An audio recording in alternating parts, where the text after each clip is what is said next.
everyone, I'm Jizzy Palmer, your Semi-Canton Council Virtual Summer Camp Archery Area Director. And today we're going to be doing some tips and tricks and doing 9 steps of good shooting when you're shooting your bow. Come on, I'll show you. So before we get started shooting, we have to go through some quick, basic, simple rules. So the first thing is always to obey the range commands, that way you don't get hurt while on the range. And then you always want to keep your bow and arrows pointed downrange instead of at people beside you. And then lastly is when you're finished shooting, you always want to put your bow up on put away, and that way we know you're finished shooting. And then when you're shooting, you always want to wear finger gloves and arm guards so you don't get hurt. Alright, so now that we got our safety gear on, let's go on into the range. Hey, permission to enter? Permission granted.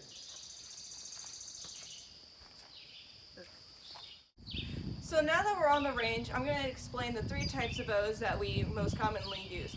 The first type of bow we have is the traditional longbow, which back in the Native American times was the simplest thing, where all they used was just the stick and the string, and that way they didn't have to do too much with that. The second type of bow we have is the recurve. The curves on the ends of the recurve will help it have more power to pull back, and then you're able to do more. And then the last type we have that is most common here is the compound. The compound, the most special thing about this is that when you pull it back, there's a let off to where it makes it easier to hold it longer so you're not straining yourself. Alright, so now that we're ready to start shooting, let's kind of go over the 9 steps of good shooting. The first thing that we want to do is get a nice shoulder width stance with your shoulders nice and even with your target. You want to grab your arrow and knock it. You want to have your odd fletching facing up, that way you know it's not going to rub against the bow. Next thing is getting your bow set. You want your hand nice to hold in your grip, and then a pre-draw is when you get your bow up and lined up, and then you draw it back all the way to an anchor point, which to me is typically about my cheek. And then you want to get aimed up, which is where you look down the shaft of your arrow and you point it at the target where you want it to go.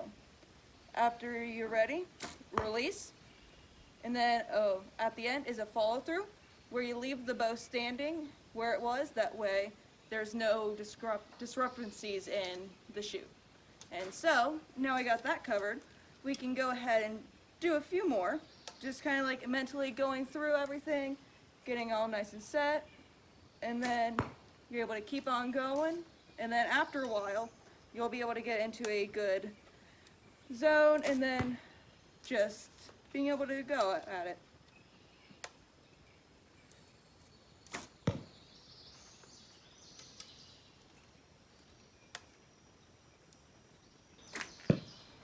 Alright, so those are the 9 steps of good shooting. So the next time you're down at any range, make sure you keep those in mind, and I'm sure you'll hit something.